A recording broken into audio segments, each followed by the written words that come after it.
Relativamente à estrutura atómica, nesta fase importa apenas vocês saberem que, à data, nós reconhecemos que os átomos existem e reconhecemos também que os átomos têm uma estrutura típica.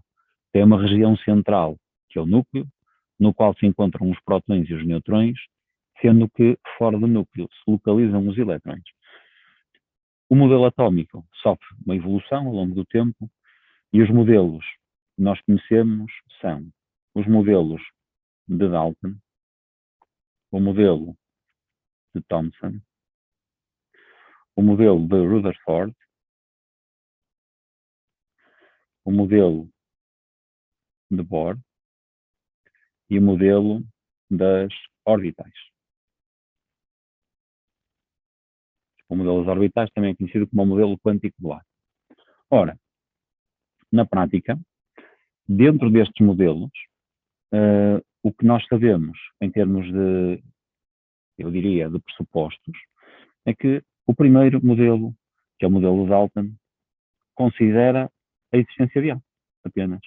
Okay? Portanto, o primeiro modelo considera a existência de uma unidade indivisível, portanto, não considera a existência de partículas subatómicas e nem sequer considera a existência de carga elétrica. Já o modelo Thomson é um modelo que concebe a existência de uma unidade. Esta unidade apresenta carga elétrica e essa carga elétrica é uma carga elétrica positiva, sendo que há pequenas partículas que estão inseridas nesta unidade principal, que são os elétrons, e os elétrons apresentam carga negativa. Portanto, no modelo de Thomson, temos a existência do elétrão. Do modelo Thomson para o modelo Rutherford, começamos a dar aqui alguma estrutura ao átomo. Portanto, o modelo Rutherford considera que, de facto, existe uma zona central. Esta zona central é uma zona de elevada densidade de massa e esta zona central apresenta uma carga positiva. Em volta desta zona central movem-se os elétrons e os elétrons movem-se em torno desta zona central porque têm a carga elétrica oposta e, portanto, são atraídos eletrostaticamente. Portanto, este modelo é também conhecido como o modelo planetário do átomo e este modelo traz algumas novidades, nomeadamente a existência do núcleo, considerar que o núcleo é uma zona muito pequena do átomo e quando nós dizemos muito pequena, em termos de dimensão, o raio do átomo é cerca de 100 mil vezes maior que o raio do núcleo, portanto há aqui uma escala muito diferente.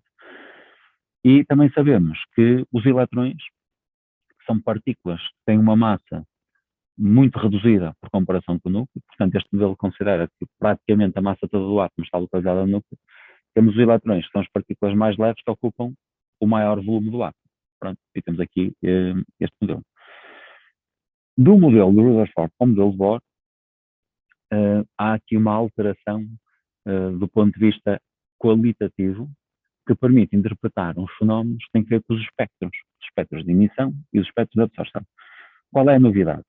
A novidade tem que ver com a forma como os elétrons se movem em torno do núcleo. Portanto, neste modelo, Bohr considera também que existe um núcleo, quanto a isso não há dúvida, considera que no núcleo nós vamos ter as partículas positivas, que serão os prótons, e em torno do núcleo, em órbitas perfeitamente circulares e concêntricas com o núcleo, movem-se os elétrons.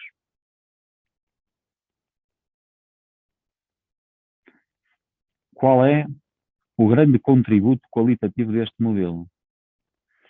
É que neste modelo considera-se que enquanto o eletrão se move numa dada órbita, não há variação da energia do elétron. Esta será a grande novidade. Finalmente, no conceito de orbital, nós vamos ter um modelo que é o modelo probabilístico para o átomo. E em termos de modelo probabilístico, nós temos um modelo de nuvem eletrónica, ou seja, nós vamos ter uma região do espaço onde é muito provável encontrar o eletrão, e temos uma menor probabilidade de encontrar o eletrão em zonas mais afastadas. Portanto, nós dizemos também que este modelo é um modelo de uma densidade de probabilidade, sendo que na região central nós vamos ter uma maior probabilidade de encontrar o elétron. Qual é a principal diferença entre estes dois modelos? Pois é que este modelo diz-me onde é que se encontra o elétron, diz-me também a energia que ele possui, porque nós vamos ver que nós vamos associar a cada uma destas órbitas, nós vamos associando ao valor de energia. Por outro lado, neste modelo, nós não dizemos onde é que se encontra o eletrão, nós dizemos onde é que é provável encontrar o eletrão. Ou seja, a probabilidade diminui consoante nós nos afastamos para uma região de menor densidade eletrónica, ou seja, onde é menos provável encontrar o eletrão. Relativamente ao modelo de Bohr, e este é o modelo ao qual nós nos vamos dedicar hoje, o que é importante nós sabermos? Em primeiro lugar, nós sabemos que quando o eletrão se desloca numa determinada órbita, reparem que o termo aqui é órbita, não é orbital. A energia do eletrão não varia. Portanto, a energia do eletrão é constante enquanto se desloca numa dada órbita. Se o eletrão se afastar, se transitar por uma órbita mais afastada do núcleo, vamos supor que o eletrão se vai deslocar ali. Este processo é designado como uma excitação. E a excitação eletrónica é o resultado da absorção de energia sob forma de radiação. Portanto, nós temos aqui uma absorção de radiação. Ou seja, ocorre a excitação quando o eletrão absorve energia e transita para uma órbita mais afastada do núcleo. Por outro lado, se nós agora imaginarmos o eletrão estando numa órbita mais afastada, nós nos afastarmos, o que vai acontecer é que vai aqui ocorrer emissão de radiação. Este processo já é conhecido como uma desexcitação e aqui vamos ter uma emissão de radiação. Okay? Então, ocorre desexcitação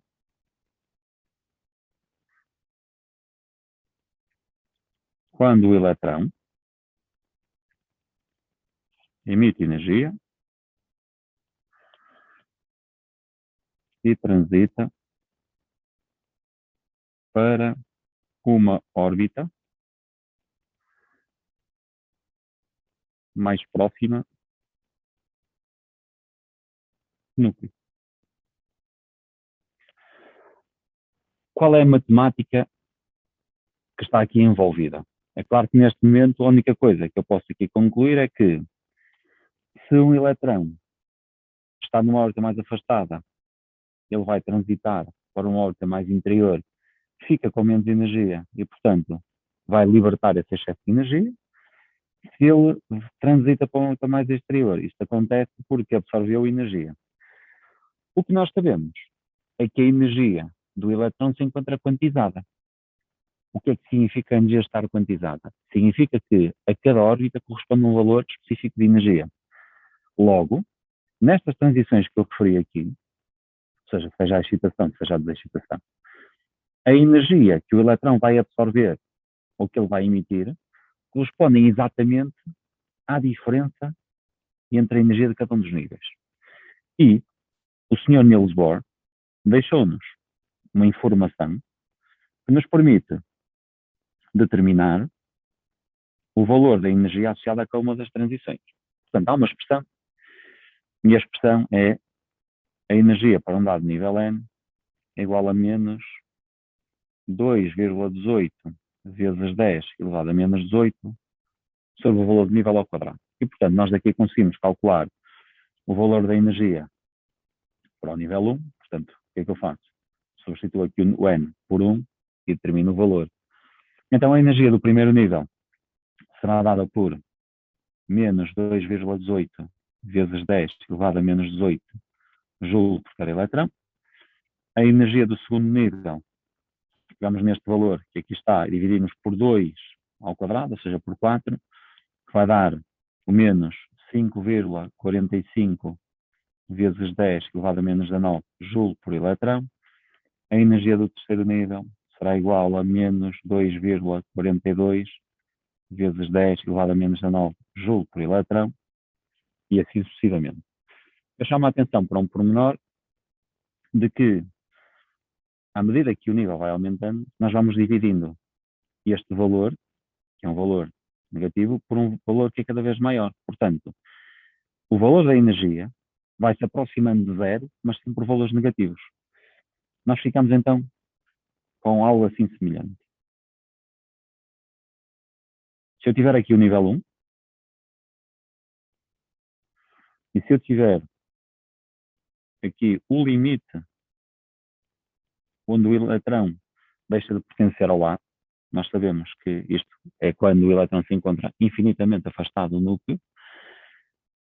Porquê? Pois porque a força que mantém o eletrão ligado ao núcleo é a força eletromagnética.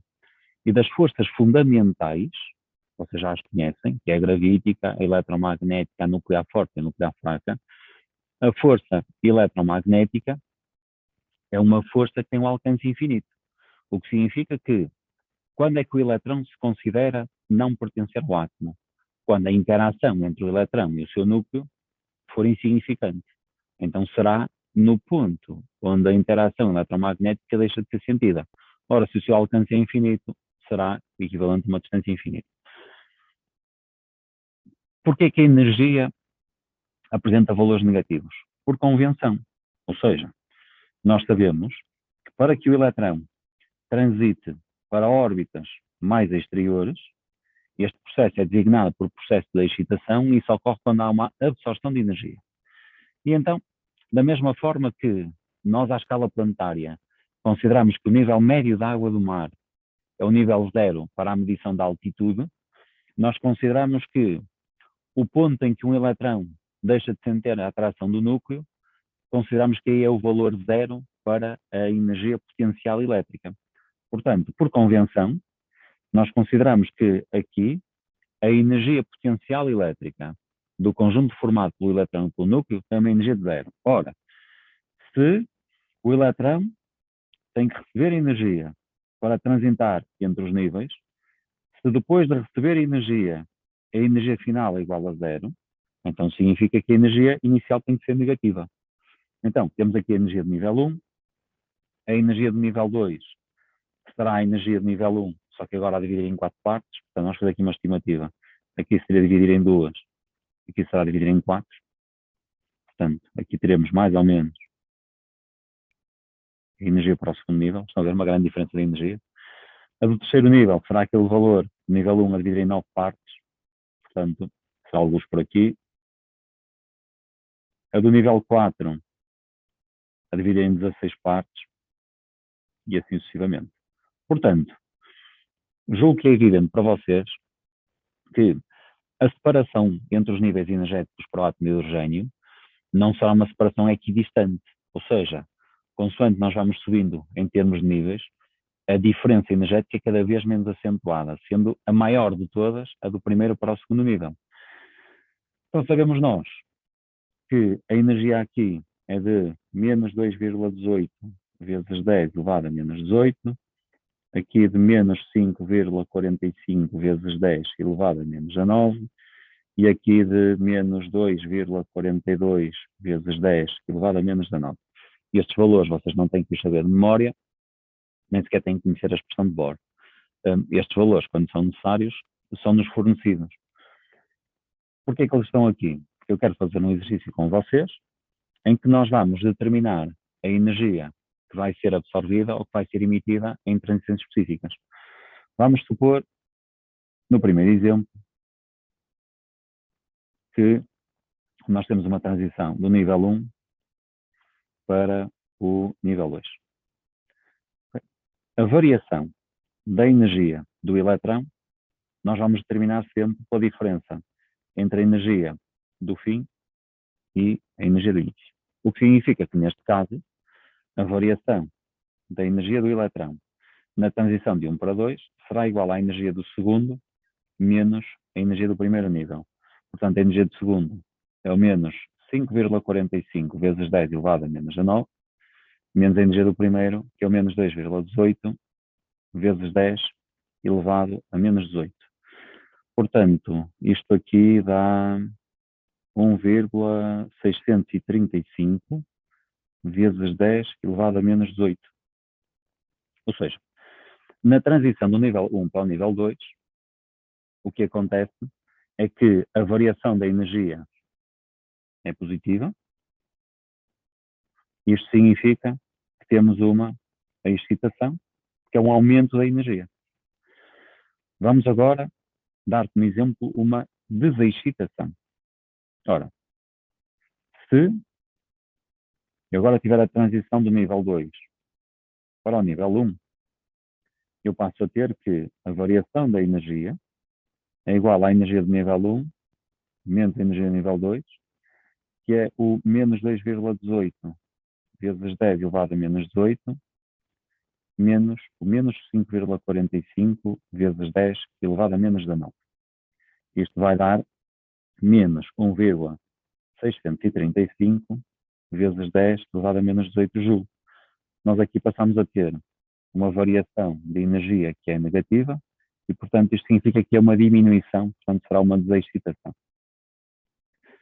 Nós sabemos que a excitação ocorre porque a energia do eletrão aumentou. Ora, se a energia do eletrão aumentou, significa que o eletrão teve que receber energia, não é? Porque o eletrão não gera a sua própria energia.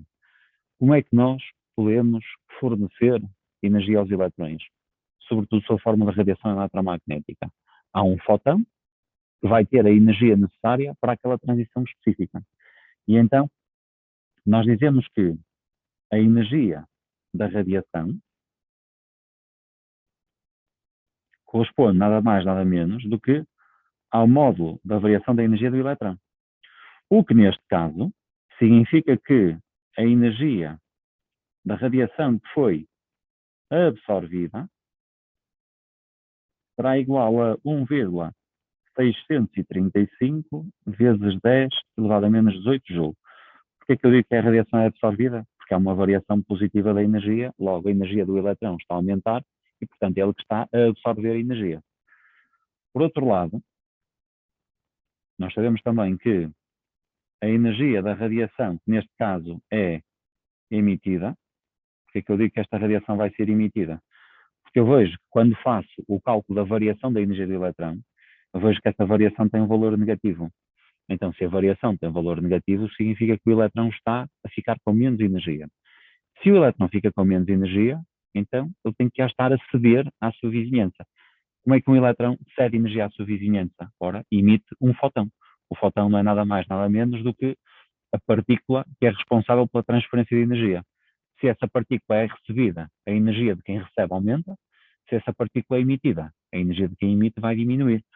Então, a energia da radiação emitida, como é igual em módulo à variação da energia, vai ser igual também a 1,635 vezes 10 elevado a menos 18 joules. Eu chamo a atenção para o pormenor de que, quando a transição ocorre entre os mesmos níveis, significa que a variação da energia em módulo será igual. O valor relativo, ou seja, o sinal negativo ou positivo, tem apenas que ver com o aumento e com a diminuição. E temos aqui a nossa matemática estabelecida. As expressões com as quais vocês terão que trabalhar na resolução destes exercícios são estas. A variação da energia é a final menos a inicial, e temos também a energia da radiação, sendo ela absorvida ou emitida, é sempre igual em módulo à variação da energia do elétron. É claro que, quando nós temos vários níveis, é muito importante que vocês percebam de que, quanto maior é a diferença da energia entre os níveis onde ocorre a transição, maior vai ser a energia da radiação. Isto é, para que o eletrão transite do nível 1 para o nível 2, ou de 2 para 3, a energia que será absorvida será menor no segundo caso. Porquê? Porque também é menor a diferença da energia dos níveis. E se os níveis forem os mesmos, seja uma excitação ou seja uma desexcitação, a energia que é posta em jogo é sempre a mesma. A diferença é que aqui essa energia será absorvida e aqui a energia será emitida. E temos aqui a nossa matemática lançada. Tendo em consideração este modelo, há um conjunto extra de informação que é conhecido como as séries espectrais. Em que é que consiste as séries espectrais? Vou repetir aqui o esquema.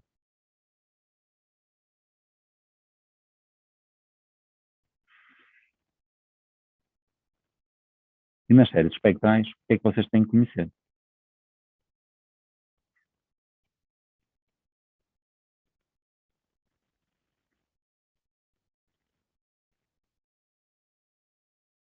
Vamos imaginar que nós não temos apenas um átomo de hidrogênio, mas temos muitos átomos de hidrogênio. E o que nós sabemos é que esses átomos de hidrogênio encontram-se todos num estado excitado. Então, teremos um átomo em que o eletrão estará no nível 2, outro estará no nível 4, outro no nível 7, outro no nível 5 e assim sucessivamente. Agora vamos representar neste esquema as diferentes transições que podem ocorrer. Portanto, nós podemos ter transições de qualquer nível para o primeiro, e eu estou a falar especificamente às desexcitações. De cada vez que ocorre uma desexcitação deste género, vai ocorrer a emissão de um fotão. Podemos ter desexcitações de qualquer nível para o segundo.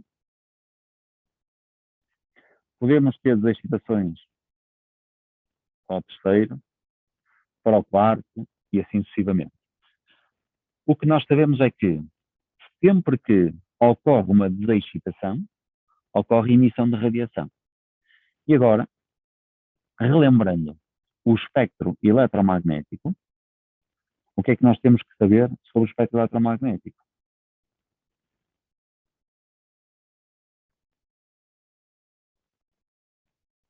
O espectro eletromagnético é constituído por um conjunto de todas as radiações, sendo que estas radiações se distinguem umas das outras em termos de energia, ou seja, em termos da sua frequência.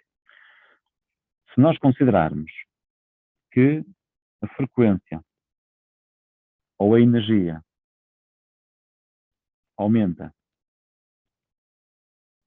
neste sentido, pessoal, e quando digo frequência ou energia, isto porque a frequência é proporcional à energia da radiação. Okay? Não estou a dizer que a frequência é igual à energia.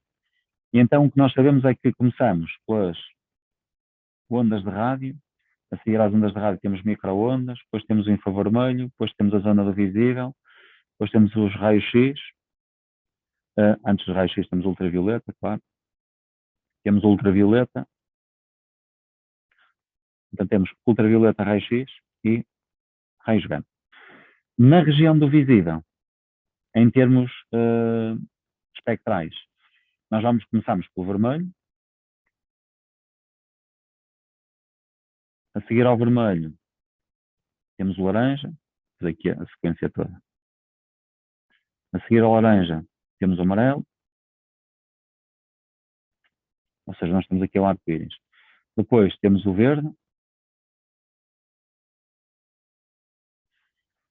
o azul,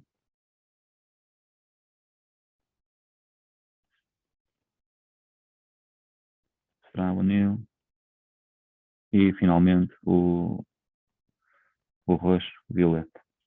Okay? Pronto, esta será a sequência do nosso espectro. Portanto, nós damos particular ênfase, nós, seres humanos, a esta região, porque claramente o órgão que nós temos que melhor interage com a radiação eletromagnética não é nada mais, nada menos que o olho humano, e de facto nós conseguimos captar, digamos assim, com os olhos, as radiações na zona do visível. E, portanto, nós, de uma forma um bocado antropogénica, colocamos o visível ali no centro do espectro eletromagnético, mas não tem que ser assim. Agora, o que é importante nós vermos? Nós vemos que, claramente, esta diferença aqui, esta, nas das excitações para o nível 1, é maior do ponto de vista energético do que esta, e esta é maior do que esta. O que significa é que as radiações que são emitidas nestas excitações vão pertencer a zonas diferentes do espectro eletromagnético. Ora, a desexcitação para o nível 1 pertence à zona do ultravioleta. As desexcitações para o nível 2 pertencem à zona do visível e para o nível 3 pertencem à zona do infravermelho. São estas as transições. Já agora, a desexcitação para o nível 4 e a desexcitação para o nível 5 também pertencem à zona espectral do infravermelho. Quando nós observarmos estas radiações que estão a ser emitidas, elas de facto, no espectro, como apresentam energias diferentes, vão dar origem a umas riscas, sendo que essas riscas correspondem a valores muito específicos de energia. E um conjunto de riscas de emissão dá origem a uma série de riscas, a uma sequência de riscas. E essas séries são designadas consoante os cientistas que se destacaram no seu estudo. Portanto, a primeira série é conhecida como a série de Lyman. A segunda série do visível é conhecida como a série de Balmer. E, finalmente, a do infravermelho é conhecida como a série de Paschen. E temos aqui as séries espectrais. Informação importantíssima. Nós vimos atrás que a energia que é absorvida ou a energia que é emitida quando a transição ocorre entre os mesmos níveis está na mesma zona espectral. O que é que isso me permite concluir? Que a energia que é emitida nesta desexcitação será exatamente igual à energia que é absorvida nesta excitação. Portanto, se nas transições para o nível 1 há emissão de ultravioleta, nas excitações a partir do nível 1, para qualquer nível, há absorção de ultravioleta. Se nas excitações a energia absorvida é simétrica, diria, em termos de modulares é a mesma, mas a variação de energia é simétrica da energia emitida na excitação, então, se a transição é de 4 para 2, há emissão de visível, de 2 para 4, absorção de visível. Se de 4 para 3 há emissão de infravermelho, de 3 para 4 há absorção de infravermelho, exatamente o mesmo valor energético. E temos aqui montadas as séries espectrais. Curiosamente, foi a partir das séries espectrais, ou seja, foi a partir dos espectros de emissão, que nós chegamos ao modelo de Bohr. Portanto, porquê é que eu vos expliquei nesta sequência? Porque, honestamente, é mais fácil vocês conhecerem o modelo, que é um modelo bastante simples, para depois perceberem a interpretação do modelo. Então, o que acontece é o seguinte: para nós visualizarmos este modelo, vamos imaginar que nós temos uma ampola de vidro. Esta ampola de vidro vai conter no seu interior alguns átomos. Então, o que se localiza no interior desta ampola chama-se um vapor atómico. Portanto, são átomos que estão espalhados. E esta ampola de vidro vai ser sujeita a descargas elétricas sendo que essas descargas elétricas não são descargas elétricas que poderiam ser produzidas nas nossas residências, até porque nós não temos deste tipo de dispositivos, ou seja, não possuímos fontes de energia suficientemente elevadas de forma a conseguir produzir o efeito de excitação. Estamos a falar de descargas elétricas na ordem de 10 mil volts. Quando tal acontece, o que vai acontecer é que nós vamos ter a ampola a emitir radiação. Vamos imaginar que desta ampola nós temos a radiação que está a ser emitida e nós vamos imaginar um raio de luz e este raio de luz vai ser decomposto. Como é que nós decompomos um raio de luz? Através de um prisma. Ora, porquê é que o raio de luz, ao atravessar o prisma, é decomposto? Tem que ver com o índice de refração. O que é que nós sabemos? O índice de refração depende do material, mas também depende do comprimento de onda da radiação que o atravessa. Então, se fosse um feixe de luz branca, o que iria acontecer era que a luz branca seria decomposta em todas as radiações com todos os comprimentos de onda, porque eles seriam refratados em direções diferentes. Neste caso em particular, o que nós imaginamos aqui é que esta radiação é decomposta e vai ser decomposta em diferentes direções. E quando nós observamos esta radiação num alvo, em vez de termos um espectro contínuo, nós vamos ter um espectro que é descontínuo. Vamos supor, a título de exemplo, que nós neste caso temos uma linha vermelha, temos uma linha azul e temos duas, sim, no violeta. Okay? E vamos supor que isto era o resultado da projeção num determinado alvo. Ora, este espectro é conhecido como um espectro de emissão descontínuo. Como é que eu obtenho um espectro de emissão contínua? No espectro de emissão contínua, vamos ter que trocar a fonte. Em vez de termos aqui esta ampola, vamos ter que ter aqui uma lâmpada. Quando digo uma lâmpada, estou a falar daquelas lâmpadas típicas, daquelas que fundem. Ou seja, estamos a falar de um objeto que emite radiação porque fica incandescente. Se nós imaginarmos então essa lâmpada, nós vamos ter a lâmpada com o seu filamento. O filamento fica a uma grande temperatura. E fica a uma grande temperatura porquê? Porque o filamento, na prática, oferece resistência à passagem da corrente e, como vocês sabem, quando a corrente elétrica passa nas resistências, vai gerar, por efeito de Joule, calor. E esse calor faz aumentar a temperatura do filamento, vai ficar em brasa.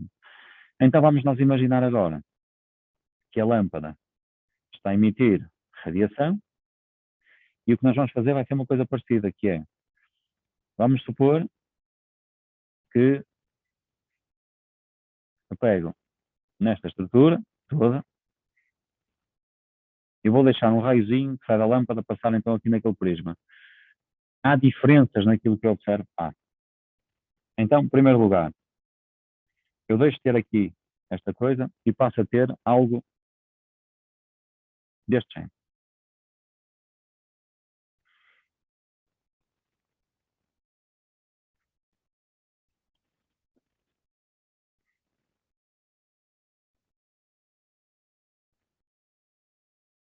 Okay? É uma coisa assim. Aí está. Portanto, eu passo a ter um espectro que é um espectro de emissão, só que neste caso passa a ser contínuo. Os espectros de emissão contínuos também são conhecidos como um espectro térmico. O modelo de Bohr resulta por que motivo? Os espectros já eram conhecidos. No entanto, os espectros que se conheciam eram sempre espectros térmicos. Vejam as fontes de radiação que existiam na altura. Eram chamas e estrelas. E quando se compunha a luz do Sol, ou quando se compunha a luz proveniente da chama de uma vela, o espectro que se obtinha era tipicamente contínuo. Ora, quando se obtém os espectros descontínuos, não havia a data nenhum modelo que permitisse explicar o porquê dos espectros serem descontínuos. E daí foi necessário criar um novo modelo atómico, sendo que esse novo modelo atómico constata que a energia dos elétrons do átomo se encontra quantizada, o átomo só pode experimentar determinadas variações de energia e que a energia absorvida ou emitida, quando a transição é entre os mesmos níveis, apresentará o mesmo valor. É claro que, entretanto, foram fazendo as observações. Como é que nós podemos obter um espectro que representa a absorção de energia e não a emissão? Portanto, estou a falar de um espectro de absorção. Então, a ideia será a seguinte: nós vamos ter que ter uma combinação destas duas coisas. Que será, vamos imaginar que eu tenho esta estrutura toda montada, okay? Só que nesta região entre a lâmpada que emite um espectro contínuo e o prisma que vai decompor a luz nos seus diferentes comprimentos de onda, eu coloco cá uma estrutura semelhante a esta. Ou seja, eu vou colocar aqui nesta região central o equivalente a esta ampola que aqui está. Okay? E então,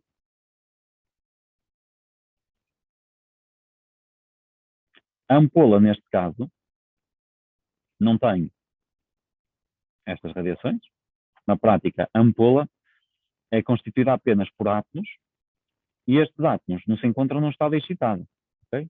Eles estão num estado, nós dizemos, fundamental para a oposição ao estado excitado. E então, quando muito, serão os fotões que são emitidos por esta lâmpada que vão ser absorvidos por estes átomos, produzindo a sua excitação. Mas a ideia será a seguinte: ora veja, todos os fotões que são aqui emitidos pela lâmpada são decompostos, ou melhor, são separados, consoante o seu comprimento de onda, e dão origem a um espectro contínuo. Os mesmos aqui são emitidos, mas alguns desses fotões vão ser absorvidos. Quais? Aqueles que permitirem realizar uma transição entre níveis. E, portanto, os fotões que aqui são absorvidos porque produzem uma excitação são os mesmos que aqui também poderão ser emitidos numa excitação, uma vez que a diferença entre os níveis permanece constante. Qual é a alteração que eu vou ver aqui? Ora, vejam agora, vamos tentar ver os espectros todos em simultâneo. No espectro de cima, eu vejo que, durante a desexcitação, estes átomos que cá estão conseguem emitir radiação na zona do vermelho, no azul e no violeta. Significa que aqui, os mesmos átomos, em processos de excitação, conseguem absorver os mesmos valores energéticos. Portanto, uma absorção não é nada mais, nada menos do que uma ausência de radiação. Então eu vou ter aqui, na zona do vermelho, uma linha preta, que é a radiação absorvida. Na zona do azul vou ter uma linha preta, que é a radiação absorvida. E na zona do violeta vou ter duas linhas, que são as radiações absorvidas. Portanto, no espectro de absorção, e é descontínuo, como podem imaginar,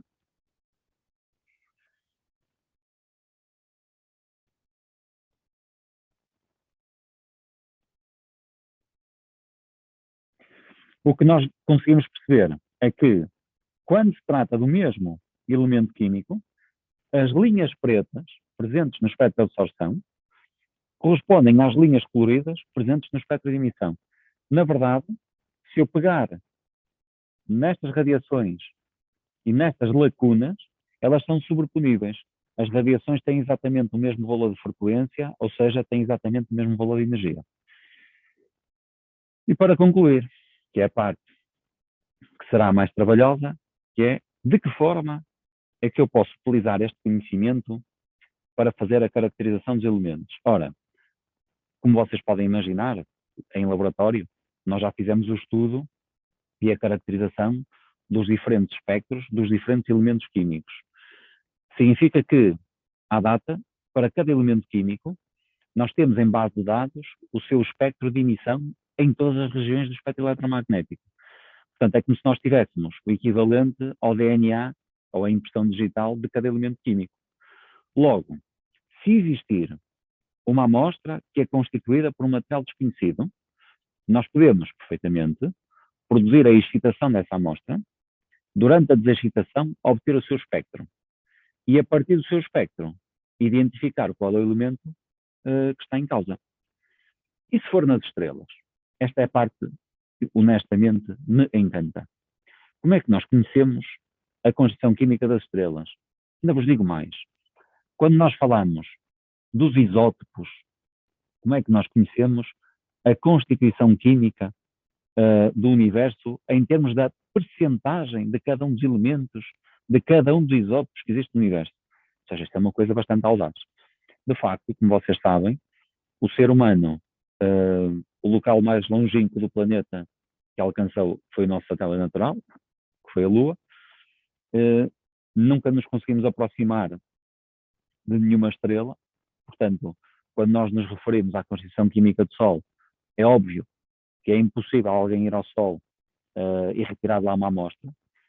E, portanto, se nós pensarmos em relação às outras estrelas, ora, a segunda estrela mais próxima de nós, além do Sol, é a estrela alfa da constelação de Centauro, que se encontra a uma distância de 4,2 anos-luz. O que significa que a luz dessa estrela demora mais de 4 anos a cá chegar. E essa estrela está, obviamente, na nossa galáxia, sendo que a maior parte das estrelas está noutras galáxias, portanto, estamos a falar de milhares de anos-luz. Ora, mesmo assim, nós afirmamos, com certeza, que conhecemos a constituição química, nós sabemos qual é a percentagem de cada elemento e de cada isótopo do elemento que existe nesses locais. Como é que nós fazemos isso? O que é que nos chega das outras regiões do universo?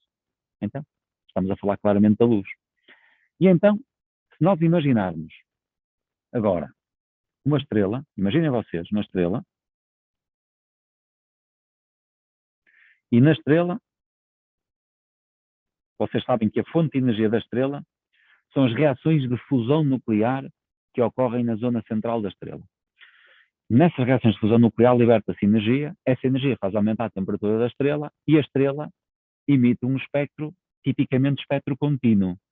Ou seja, se eu representar, isto aqui é extra, mas como estou a falar para pessoas também extra inteligentes, eu quero que vocês percebam que a intensidade da estrela, a intensidade, como vocês sabem, é igual à potência por cada metro quadrado. Portanto, é a irradiância. Isto, em função da sua frequência, independentemente da estrela, pessoal, é tipicamente assim. Uma curva assim. Se a temperatura aumentar, o que vai acontecer é que nós vamos ter uma coisa assim. Ou seja, na prática, se vocês repararem, quanto maior for a temperatura, deixa-me pôr aqui o mesmo código de cor, quanto mais alta é a temperatura, se esta aqui for a temperatura 1 e se esta for a temperatura 2, nós estamos a afirmar que a temperatura 1 é inferior à temperatura 2. E, portanto, as estrelas, para reparem comigo, as radiações que são emitidas são em todas as frequências, estão cá todas. Agora, então a estrela emite todas as frequências da mesma forma? Não. Há aqui um aumento do brilho, ou seja, o aumento da intensidade da frequência, depois vai diminuindo. Há aqui uma zona central que corresponde à frequência que é emitida com mais intensidade. No nosso Sol, por exemplo, esta zona central está mesmo no visível. Ou seja, o nosso Sol tem ali um pico no verde, nos 500 nanómetros. É claro, se o nosso Sol tivesse uma temperatura superficial um pouco maior, então, em vez de ser verde, já seria um tom mais azulado. Mas, para lá, mas se o Sol emite verde, como é que eu vejo as outras cores todas? Não, eu não disse que o Sol emite verde. Eu disse que o Sol emite verde com máxima intensidade, mas vocês estão a ver, esta curva, nesta região, ainda está muito afastada aqui do zero. Portanto, o Sol emite verde, mas também emite o amarelo, o laranja, o vermelho, o azul, etc. E porquê é que eu tenho que usar então protetor solar? Pois, é porque o Sol, depois do violeta, ainda está a emitir ultravioleta, e quando eu quero aquecer a água no meu painel solar, também aproveito o infravermelho, que está aqui nesta região. Portanto, o nosso Sol tem um espectro que é predominantemente contínuo, com o pico, com o máximo na zona do visível. Então, o Sol também tem um espectro que é um espectro térmico. É verdade. Então, o espectro do Sol é muito semelhante ao que se passa aqui.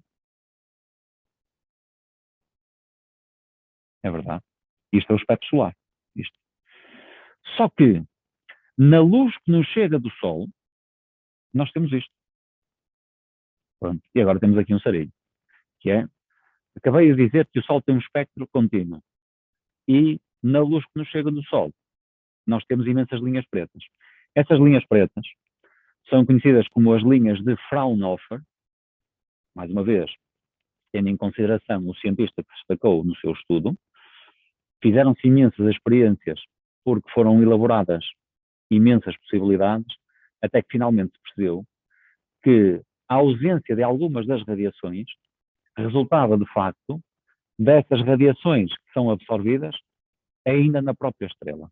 E então, nós temos uma estrela cuja superfície emite fotões e a superfície da estrela, vou legendar, chama-se a fotosfera. É pela fotosfera que a luz é emitida.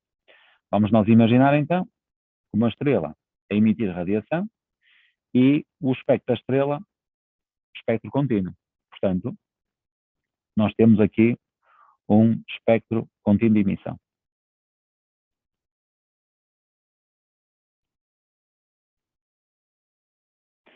No entanto, acima da superfície da estrela, localizam-se imensos átomos.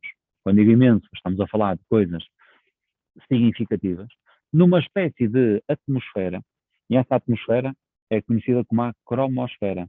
Portanto, nós temos aqui uma espécie de envolvente gasoso, e este envolvente gasoso resulta de quê?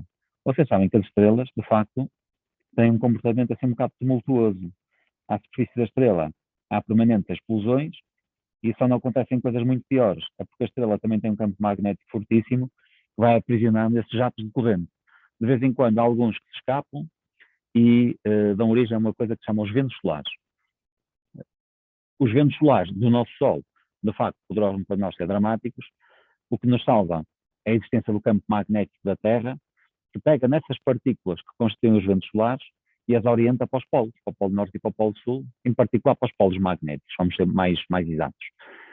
Quando essas partículas se aproximam do solo, mas junto dos polos magnéticos, o que acontece é que há uma excitação das moléculas da atmosfera e a nossa atmosfera começa a brilhar e dá origem às auroras. Portanto, a aurora boreal não é nada mais, nada menos do que as partículas extremamente aceleradas que vêm de uma explosão do Sol, vem literalmente um jato de partículas, ao chegar ao nosso campo magnético, o nosso campo magnético é um campo de forças que impede o movimento dessas partículas na direção inicial e literalmente as deflete para os polos magnéticos.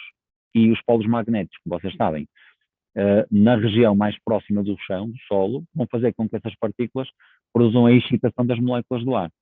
É claro que os pobres dos satélites, de vez em quando,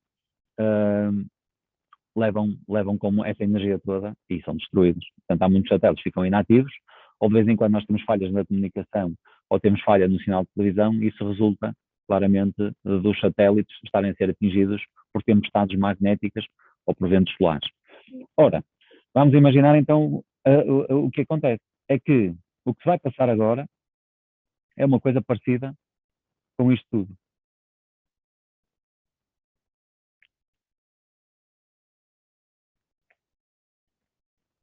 Ou seja, na prática, se vocês imaginarem a radiação que vem do Sol a passar na cromosfera, o que vai acontecer é que a cromosfera do Sol é o equivalente ao que ali está. Portanto, estão equivalentes. Atenção, não estou a dizer que é a mesma coisa, ok? Na prática, a radiação emitida pela superfície do Sol tem todas as frequências, tem um espectro contínuo. Mas quando essa radiação atravessa a cromosfera, estes átomos que aqui estão vão absorver algumas das radiações e estas linhas pretas que aqui aparecem, em vez de serem só aquele conjunto de linhas pretas, porque na verdade nós só teríamos ali, se fossem estas poucas linhas pretas, seria só por um átomo, nós vamos ter muitos elementos químicos. E então, na radiação proveniente da luz do Sol, Se nós analisarmos essa radiação com mais atenção, nós vamos encontrar muitas linhas pretas. E estas linhas pretas todas se correspondem às radiações absorvidas pelos átomos que lá estão na cromosfera solar. Neste caso, o que nós temos aqui são as linhas pretas correspondem aos espectros de absorção dos elementos presentes na estrela. E ainda vos digo mais. E como é que nós sabemos quais são os elementos? Bem, na prática, nós vamos ter que ter aqui alguma capacidade de interpretar. Então, o que nós sabemos é que estes elementos também têm o seu espectro de emissão. E estes elementos existem cá na Terra. Portanto, eu para estes elementos já tenho uma base de dados. Para cada um deles eu conheço o seu espectro de emissão. Comparando o espectro de emissão com as linhas pretas do espectro de absorção, então, quando existe uma sobreposição dessas linhas, desses valores energéticos, eu sei que um elemento que existe cá na Terra também existe numa dada estrela. Ora, nós no nosso planeta já conhecemos 118 elementos químicos e esses elementos estão espalhados por todo o universo, não existem só cá na Terra e, portanto, em função das linhas pretas, eu consigo identificar os elementos que existem nas estrelas por comparação com os espectros também obtidos cá na Terra. E, portanto, temos uma espécie de identificação com base na análise de uma característica exclusiva de cada um dos átomos, neste caso serão os seus espectros. Reparem, foi a existência dos espectros que determinou a elaboração deste novo modelo, que é o modelo de Bohr. E esta será a estrutura para o átomo de hidrogênio, em particular para o modelo de Bohr, para o átomo de hidrogênio. Modelo das orbitais. Ora, no modelo das orbitais, nós já temos aqui outra diferença. É que o modelo das orbitais aplica-se não só ao átomo de hidrogênio, como para os átomos polieletrónicos, sendo que o modelo de Bohr, como vocês estão a ver, aplica-se ao átomo de hidrogênio. E então, modelo de Bohr, de facto, o nome é modelo de Bohr para o átomo de hidrogênio e para partículas hidrogenoides. O que é uma partícula hidrogenoide? É uma partícula que tem tantos elétrons como hidrogênio. Por exemplo, o hélio mais, ou o lítio 2 mais, ou o oxigênio 7 mais, e assim sucessivamente. Portanto, estamos a falar de partículas só com um elétron. No modelo das orbitais atómicas,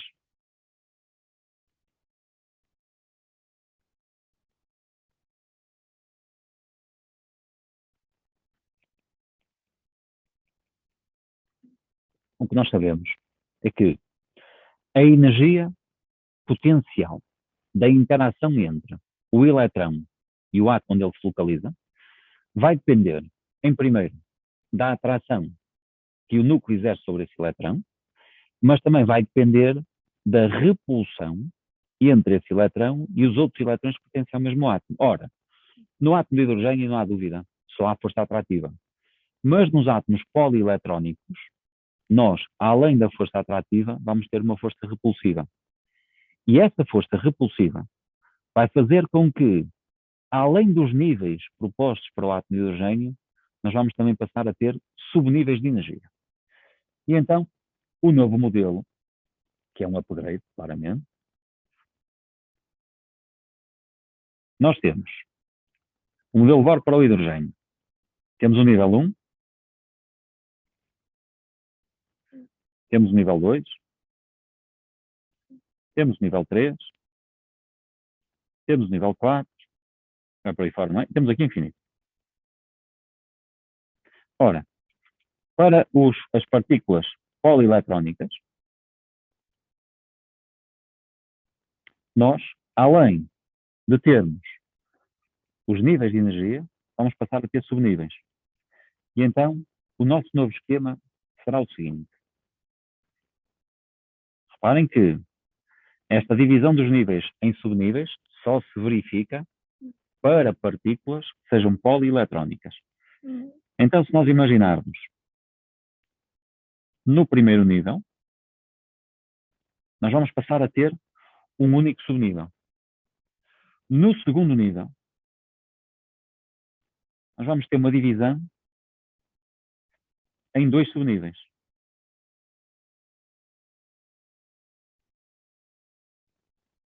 No terceiro nível, nós vamos ter uma divisão em três subníveis.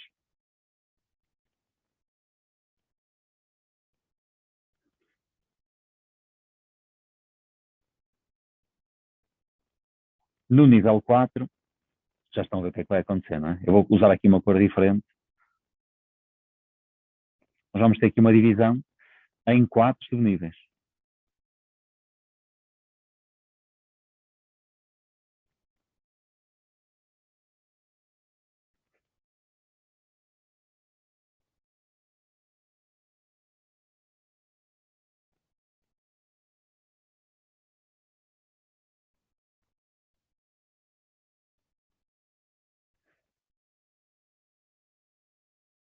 E, claramente, também teremos aqui a tal posição em que o elétron deixa de pertencer ao ar. Resumindo, nós aqui vamos ter níveis. Do lado de lá, para os átomos polieletrónicos, vamos ter níveis. Os níveis dividem-se em subníveis. E como vocês verificaram, eu dentro de cada um dos subníveis coloquei lá uma espécie de umas plataformas e cada um daqueles tracinhos corresponde a uma orbital. Ora, as orbitais não são nada mais, nada menos do que zonas de elevada probabilidade de encontrar o eletrão em torno do núcleo. E então, as orbitais têm designações específicas. As orbitais, já agora, resultam, em primeiro lugar, de uma definição matemática. Essa definição matemática resulta da resolução de uma equação. Vocês, se alguma vez se cruzarem com o nome deste senhor nos exercícios, é um senhor que se chamava Schrödinger, Erwin Schrödinger. O Schrödinger era um físico, era um físico quântico, portanto, era um matemático para todos os efeitos. E ele, tendo em consideração as interações atrativas e repulsivas entre os eletrões e o respectivo núcleo, ele conseguiu criar uma equação matemática, sendo que essa equação matemática, através de uma resolução específica, permitia determinar onde era elevada a probabilidade de encontrar os eletrões. Da resolução dessa equação, há de facto umas soluções específicas. E a interpretação dessas soluções dá origem a umas figuras geométricas que determinam nada mais nada menos do que regiões do espaço, isto em 3D, onde será muito provável encontrar os eletrões. A cada uma dessas orbitais, nós demos, quando digo nós, seres humanos, uma designação, e estamos a falar das orbitais S, P, D e F. Se vocês repararem, as orbitais do tipo S, este dentro de cada nível, temos uma. Do tipo P, ali, aumentar isto para ser melhor. Uma, duas, três. Do tipo D, uma, duas, três, quatro, cinco. E do tipo F, uma, duas, três, quatro, cinco, seis e sete. Portanto, o número de orbitais é sempre um número ímpar. A orbital tipo F, portanto, nós temos uma. Do tipo P, 3. Do tipo D, temos 5. E do tipo F, nós temos 7 orbitais. É suposto vocês conhecerem a forma dessas orbitais. De facto, as orbitais do tipo S são orbitais que geometricamente são orbitais esféricas. Portanto, se nós imaginarmos que cada uma destas pintinhas corresponde a uma fotografia que foi retirada ao eletrão quando ele está a mover em torno do núcleo, nós, se fôssemos fazendo a sobreposição dessas fotografias, nós vemos que a região central da imagem ia ficar com mais pintas e a região mais periférica ficaria com menos. O que é que isto significa? Significa que a maior probabilidade de encontrar o eletrão é mais próximo do núcleo, dentro daquela zona esférica. Há também as orbitais de tipo P, E as orbitais de tipo P têm uma simetria que nós designamos por simetria lobular. O que é uma simetria lobular? É uma simetria de balões, de lóbulos. E então, se nós imaginarmos o referencial cartesiano x, y, z, portanto, este será o eixo x e este será o eixo y. E ainda vamos ter de trás do plano para a frente o eixo de z. Portanto, uma orbital do tipo P em x será um balão que vai ficar aqui assim, nesta zona. Já agora, o que aqui está, pessoal, é importante que vocês percebam, não são duas orbitais, é uma orbital. E esta é a orbital tipo P. E mais uma coisa que é importante. Estas pintinhas não representam eletrões, ok? Porque, de facto, as orbitais, como nós vamos falar já a seguir, no máximo podem albergar 2 eletrões. Aquilo representa zonas de elevada probabilidade de encontrar o eletrão, que é diferente. Então, se esta orbital é a orbital P de x, então claramente vamos ter a orbital P de y e a orbital P de z. Portanto, a P de y está uma orbital tipo P, lobular, portanto, mas situada aqui ao longo do eixo de y. Então, nós aqui teremos os eletrões.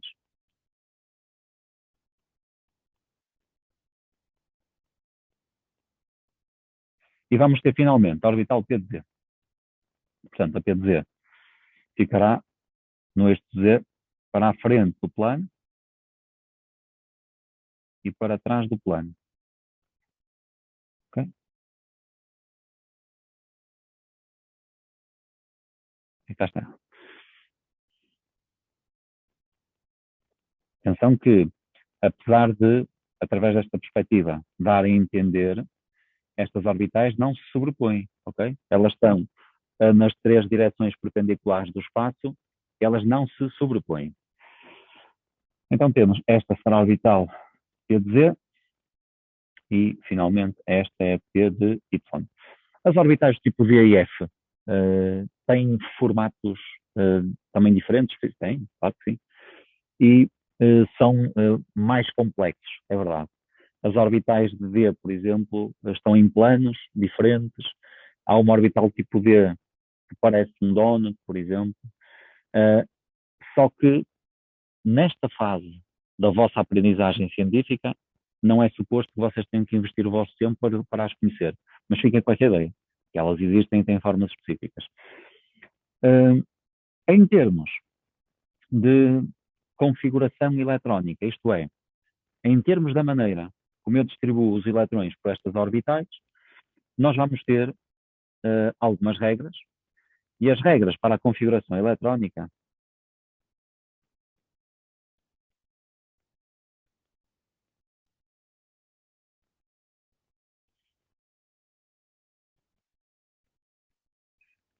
são as seguintes. A primeira regra, a mais importante de todas, aquela que nunca pode ser desobedecida, é conhecida como o princípio da exclusão.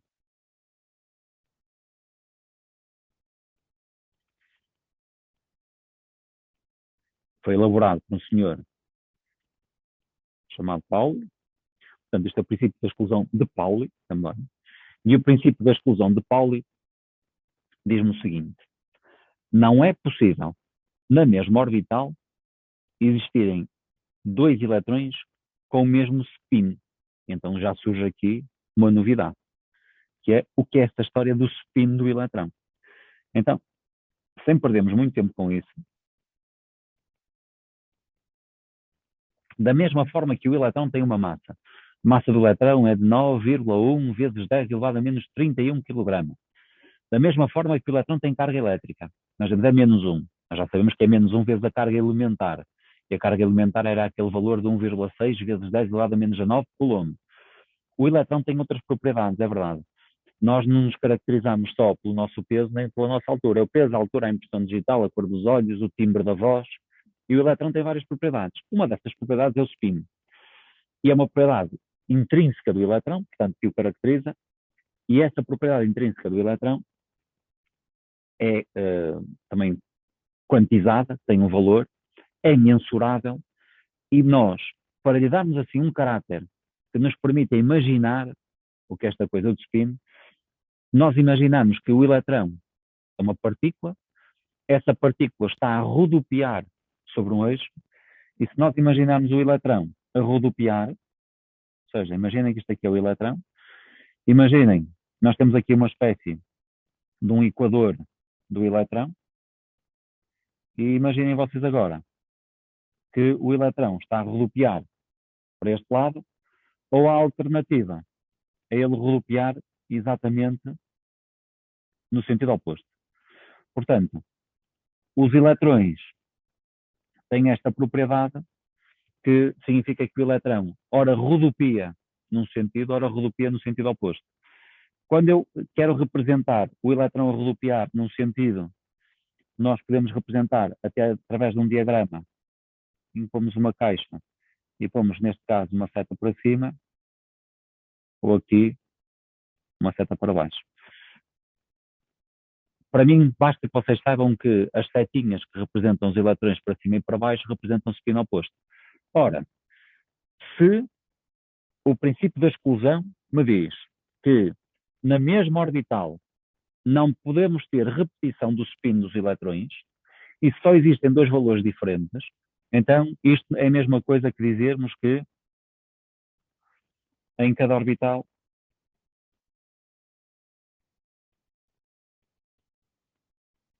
poderão existir no máximo dois eletrões e o seu spin será oposto. Oposto, simétrico, o que vocês quiserem. Portanto, de vez em quando, em termos da designação, o pessoal confunde-se um bocado, se é o princípio da exclusão, da energia mínima, etc. E vocês têm que saber isto. Okay? Porque de vez em quando surgem umas questões que é, então, considera a seguinte configuração eletrónica. De acordo com a lei tal, qual é a configuração que não está correta? E vocês têm que saber qual é a lei, têm que saber o que é que ela pressupõe e têm que saber qual é a incorreção. Portanto, há aqui uma sequência de informações que são importantes. Pensem comigo. Princípio da exclusão. Como é que nós vamos memorizar isto? O princípio da exclusão é um princípio que exclui. Excluir é dizer assim, ok, tu já não podes estar cá. Então significa que nós temos uma orbital que já tem dois eletrões. Quando nós lá vamos pôr o terceiro já não pode estar lá. Portanto, nós vamos excluir o terceiro eletrão. O princípio da exclusão limita a dois o número máximo de eletrões e atenção que tem que ser eletrões com spin simétrico. Eletrões com spin oposto. Depois temos uma segunda regra, que é conhecido como o princípio da construção,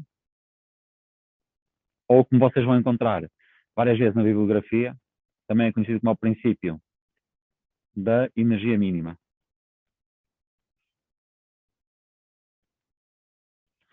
O princípio da energia mínima tem que ver com a configuração eletrónica para o estado fundamental. Ou seja, este princípio dá uma sequência do preenchimento das orbitais para o estado fundamental.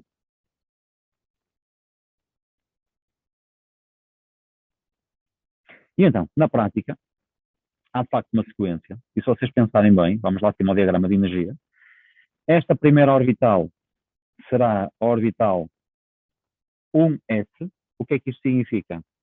É a orbital S do nível 1. Agora nós já vamos ter a orbital 2s e as orbitais 2p. Esta será a orbital 2px, a 2py e a 2pz, são as tais orbitais. Depois já teremos as orbitais 3s a 3p e as orbitais 3d, que são 5. Depois já teremos as orbitais Deixa-me arranjar aqui.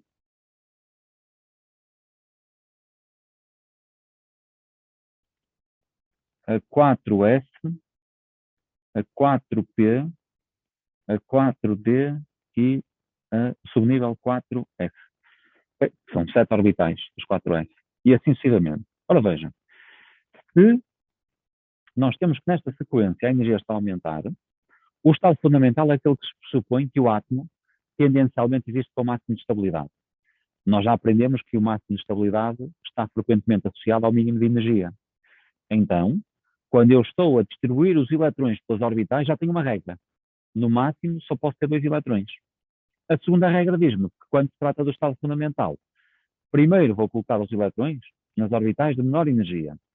E assim que essas orbitais estejam preenchidas, passarei para as orbitais de maior energia. Ou seja, o primeiro eletrão eu coloco aqui. Segundo eletrão, onde é que eu vou colocar?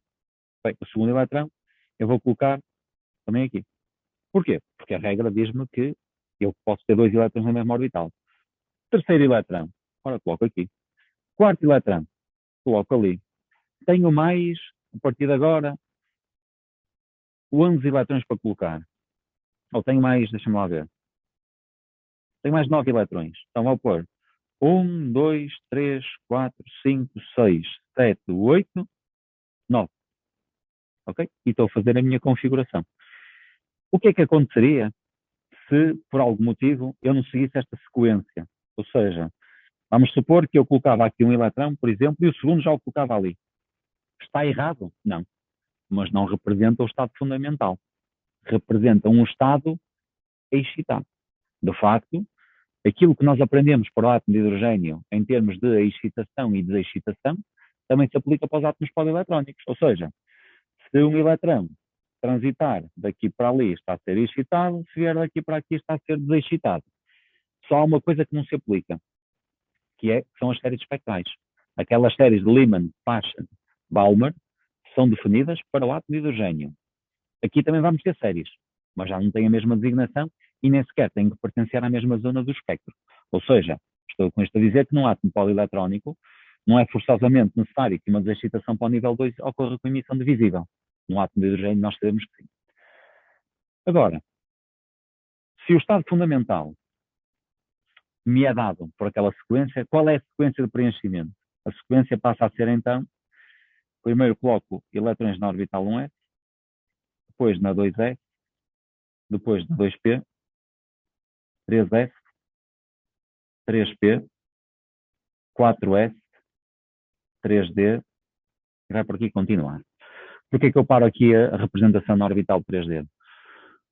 Porque a regra diz-me que nós temos que conhecer, temos que saber fazer a configuração para o estado fundamental para o átomo cujo elemento é de número atómico o 23, que é o vanádio. Ora, até 23 eletrões nós chegamos ali até às orbitais 3D, não passamos dali. Já agora, porquê é que há aqui esta inversão? Ok? Há aqui uma inversão, o 4S aparece aqui. Tem que ver com este facto, ok?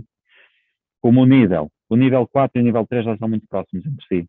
Como há aqui um desdobramento do nível em subníveis, o subnível de menor energia do nível 4 tem menos energia do que o subnível de maior energia do nível 3. Okay? Por isso é que existe este desdobramento.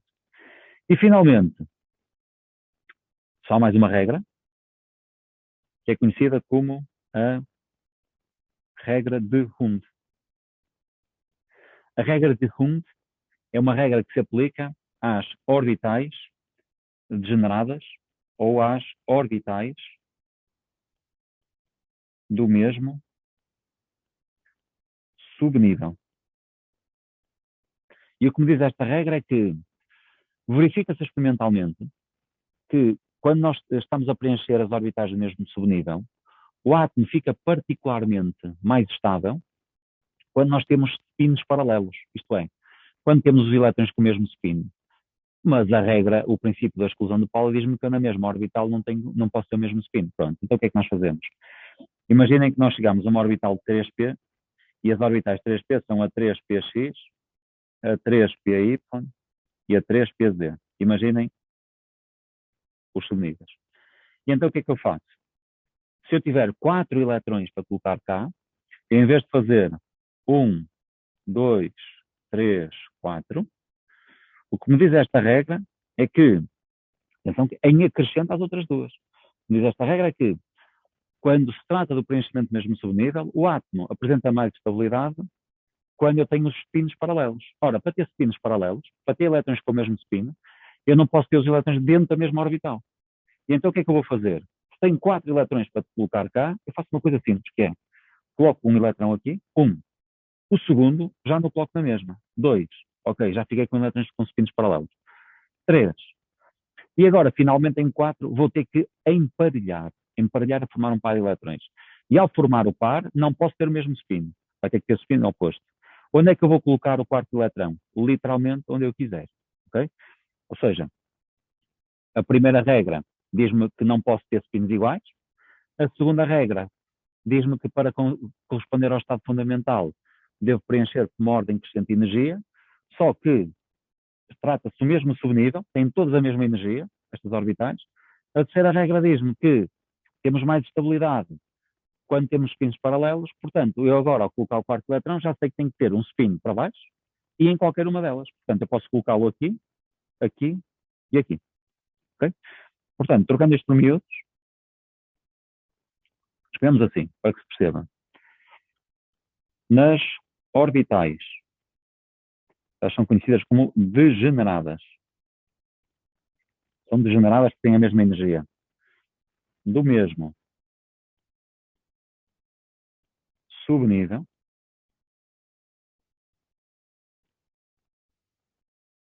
coloca-se um eletrão em cada com o mesmo spin. E, posteriormente, realiza-se o emparelhamento.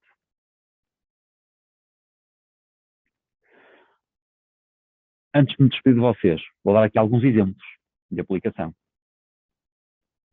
Vamos aplicar, por exemplo, para o